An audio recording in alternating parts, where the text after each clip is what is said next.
Welcome to rSlash Am I the Butthole, where OP's sister and brother-in-law are trying to ruin her marriage. Am I the butthole for calling my sister's husband a piece of trash because he's representing my ex in our divorce? I asked my ex for a divorce 2 months ago, and I found out a week later that my sister's husband was going to be his lawyer. I wasn't completely surprised because my ex has helped out his career a lot, but I was still hurt when my sister told me. I've avoided him since finding out, but my parents invited everyone over for dinner and I missed them, so I went. I tried really hard to bite my tongue, but he kept referring to me as my ex's wife. And he told me that if he was me, he would stay married because I was going to lose a lot if I divorced my ex. I ended up telling him that he was a real piece of garbage in front of everyone, including his daughters. My sister got angry at me for saying that in front of her daughters, but I was so mad I told her that I didn't care because he was a bastard, so now she's pissed at me. Am I the butthole? Wait, hold on. So your brother-in-law didn't call you by your name at the dinner party? He didn't call you, let's say Rachel, for example. He called you, "Hey, Ross's ex-wife, could you pass the peas?" "So, Ross's ex-wife, what'd you do today?" That's really what he said to you? That is so disrespectful. And your sister getting angry at you for calling out your husband is completely hypocritical. Hold on, let me think about this. If my wife were a lawyer and my brother were getting a divorce and my wife wanted to represent my brother's ex-wife, yeah, I literally would not let my wife take that case. I would fight her on it. Representing your sibling's enemy is so deeply disrespectful to your sibling. So, I don't understand where your sister is coming from. You have every right to be angry at them. OP, you get 0 out of 5 buttholes. I give your sister and your brother-in-law 2.5 out of 5 buttholes. Also, I'm kind of surprised. I don't know a whole lot about, the legal ins and outs of how things work, but isn't that, what's it called, conflict of interest? Where you're personally related to the people involved in the case, so I don't know. Maybe because it's civil instead of criminal, then that doesn't apply? I don't really know. Am I the butthole for doing the same thing to my sister-in-law that she does to my son? I'm a 32-year-old woman who has a brother, Dave, who's 35, who's married to Sarah, who's 29. They don't have children yet. I have a son who just turned 4 and a 3-month-old daughter with my husband, who's 39. My husband and I live in Belgium most of the time, but we travel back to visit my family about once a month in England. At home, we speak both English and French to our children. My husband is Belgian. And right now, my son is in this very sweet phase where he'll sometimes mix up the 2 languages and say a couple of words in English in a French sentence, or vice versa. This has never posed a problem to us, and even the staff at his nursery have reassured us that it's very common, and they tend to grow out of it once they start at school. My sister-in-law has decided that this is a problem, so when we're visiting my parents and she notices my son doing this, she'll correct him. But she does it really rudely, whereas my husband and I will just gently correct him. Anyway, we're visiting at the moment, and she's now decided that instead of correcting him, she's just going to start ignoring him when he does this. I sort of noticed her doing it when we arrived, and I thought that it was odd, but I assumed that maybe she was just stressed. Her job is quite intense, but it only really became an issue yesterday. My husband was talking to my dad outside, and I was feeding my daughter in the other room, and I'd left my son with my brother and sister-in-law. When I came back downstairs, my son was crying, and I managed to understand that he had tried to ask Sarah for a drink. He has a special cup he uses that he was holding, so it was obvious what he meant. But Sarah had just ignored him. I asked Sarah why, and she explained that she wasn't going to reply to him unless he said the sentence correctly, and that I shouldn't be ignoring your son's obvious speech issues. For context, it's not that she didn't know what he wanted. She told me that she understood exactly what he was asking for, but that she was deliberately refusing because he didn't ask correctly. This really pissed me off. But luckily, my husband came inside at that moment and pulled me away so we could calm down and settle my son. That night at the dinner table, Sarah asked me to pass her something, but she used bad English. To be clear, she is English. I just mean that she asked for it in slang. Think, "Pass us the peas, will you?" I had a bit of an epiphany, and I just decided to totally ignore her. She asked again, and I did the same thing. My brother asked me why I was ignoring his wife, and I said that I'm not able to reply if she can't speak English correctly, and that it's wrong of him to ignore her obvious issues with grammar. Everyone's pissed off with me, and I admit it was incredibly childish. But she was needlessly being a dickhead to my baby. Should I just apologize? No, apologize, huh? She was bullying your son for no reason. Like, why? Just to be mean? You're his mom. You have every right to get upset and want to defend your son. What I don't understand is why everyone else seems to be on Sarah's side. Though I will say that OP clarified in an edit that her husband supports her. OP, I'm giving you, your husband, and your son 0 out of 5 buttholes. I'm giving Sarah 1.5 out of 5 buttholes. Am I the butthole for not inviting the next door neighbor girl to our backyard party? We live on a block filled with kids. Every now and then, I like to get a bounce house and throw a little backyard party for them. I threw another one last week. I want my sons to have good memories with his neighbor kid friends because they all go to different schools. I told the parents about the party, and that was in lieu of an invite. I did not invite the 8-year-old girl who lives next door. Why? My God, she screams over everything. It's not even a scream, it's ear-piercing screeching. I can't stand it. I can tune out the loud sounds from my 7 and 9-year-old boys and their friends, but not that girl screaming. It's like, she sees a bug, she screams. She thinks someone is chasing her, she screams. She jumps off a swing, she screams. I'm pretty sure it's for attention, but I can't spend my Saturday listening to it in my own backyard. Like, I'd end up yelling at her, and I don't want to do that or come across like an angry dad. Her parents did ask me if something was wrong because she wasn't invited. I bluntly told them that I just can't take the screaming. They said that she's no louder than any other kid. No, she's much louder. I told them that I didn't want to discuss it any further. If and when she can stop screaming, then I'll be more than happy to invite her to my backyard parties. They were deeply offended. I'm not looking for suggestions to abate her screaming or possible explanations to her screaming. I just don't want to hear it or be around it. Well, OP, I can definitely understand why your neighbors would be offended because their kid was excluded, so yeah, I think any parent in that situation would probably be upset. However, it's your party, it's your backyard, it's your bouncy house, so if you don't want to invite the kid, then you don't have to invite the kid. I think I'm giving everyone in this story 0 out of 5 buttholes. I don't really feel comfortable giving the neighbor parents a butthole score because it's not really clear if they're like enabling this behavior or turning her into like an entitled screaming brat, or if this is just, a personality trait of the kid that's kind of like built into her. And what's wrong with the kid screaming in her own backyard? If the little girl wants to play in her backyard and scream, then that's kind of her prerogative, right?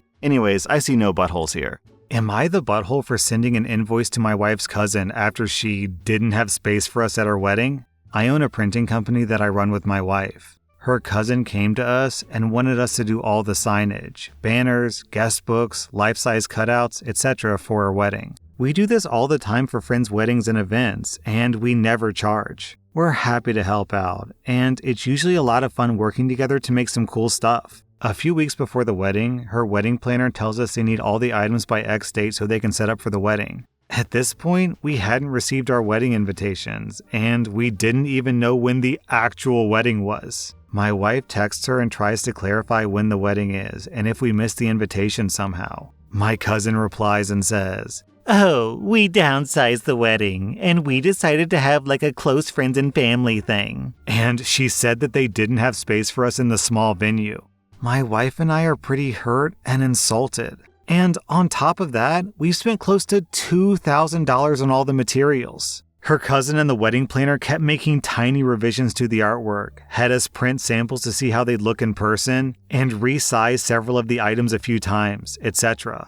All of those changes cost a ton of time and money. And we're a functioning business, so we either had to delay other orders or stay late and print her stuff on our own time. So I went ahead and billed her for our costs and said that we needed payment before delivery because I'm not going to chase her for payment for months and years after the wedding. We're not making any profit off this, we just charge her for the cost of materials. So far, we've gotten threatening calls from the cousin, her fiance, some random members of my wife's family that I don't know, and some groomsmen, all essentially calling us buttholes. After this harassment, I'm considering charging the full price or else we won't deliver the items. Are we the buttholes here?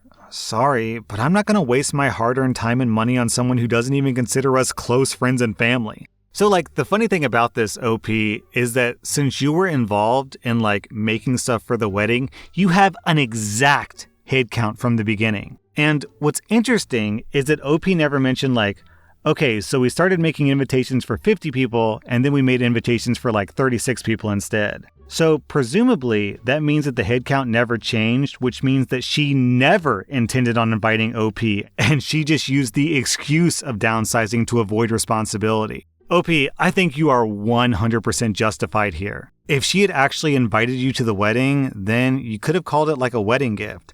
But if you're not going to the wedding, then why should you give her a wedding gift? And $2,000 is not a small amount of money. Even for a wedding gift, that's extravagant. OP, you get 0 out of 5 buttholes. I'm giving the cousin 2 out of 5 buttholes for trying to guilt trip you out of $2,000. Am I the butthole because I didn't tell my roommates that I own the house and letting them evict themselves? I'm a 28-year-old woman who owns a house. I wish I didn't because I inherited the house from my grandmother, whom I would prefer to have back. It's an older house in a mature neighborhood in my city. It has a huge yard, a garden, and a detached garage large enough for a couple of cars and an RV. It also has an in-law suite where I live. I started living there when I went to university, and I love it. My exit leads to the backyard and my garden. After the estate was all settled, I was left with some money and a fully paid off house. I'm the baby of all the cousins, and I was an oops baby. I'm 17 years younger than the next youngest. I decided that I would keep living in the area and just take on short-term renters to help cover the expenses. I also plan to allow any of my nieces and nephews who went to school in my city to live with me. So far, only my one nephew has, and he was well behaved and moved out when he finished school.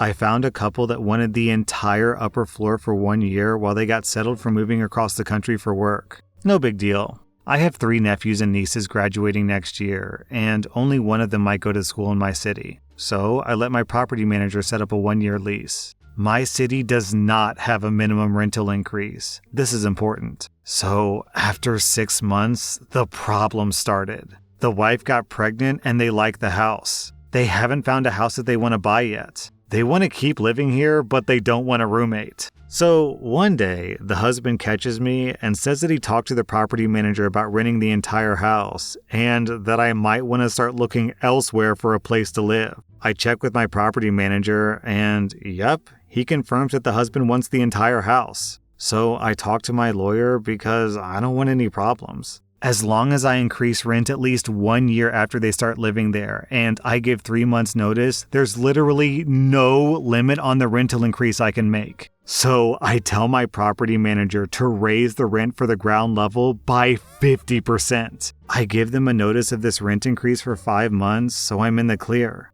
Now I can hear them fighting about having to find a new place, which I don't get because I was super clear in the lease that this was only for 1 year. And I gave them a good price because they have excellent credit and rental history. The real estate market in my city is not crazy. They should be able to find something to buy in time, or at the very least, somewhere else to rent. I've talked to my parents about this, and they said that I'm being sort of mean, but I don't think that I am. I have a plan for my home, and it does not involve me moving out. I have a garden that me and my grandmother worked on for my entire life. I have a yard with raspberry bushes that my grandfather planted for his kids and grandkids. My dog likes having a yard to play in. And yeah, I could have told them that it's my home, but it's none of their business. So am I the butthole?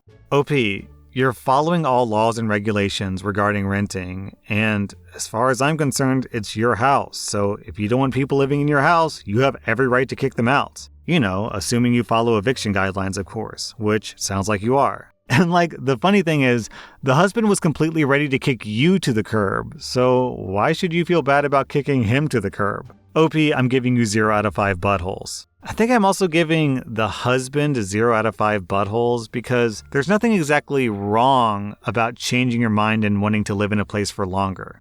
Am I the butthole for making my chronically late friend miss her seminar? My friend, a 25-year-old woman, is constantly late for everything. Be it work-related or fun activity, she will always be at least 15 to 20 minutes late. She doesn't have a car, so oftentimes I, a 25-year-old guy, will pick her up from her house. I work at a university and she's a PhD student there, so her place is along the way for me. Last time I offered her a ride to work, she ended up being 20 minutes late after I'd already arrived at her place. Because of that, I ended up being late for work. She's always very apologetic about her lateness, but nothing ever changes. This week, she was supposed to give a seminar at the university, which is a crucial part of her PhD program. She asked me if I could give her a ride to work that day. I told her, sure, but I'm picking her up at 8 a.m. and she must be there exactly at 8 a.m., not a minute later. She chuckled, but I told her that I was not joking, and she promised that she would be there.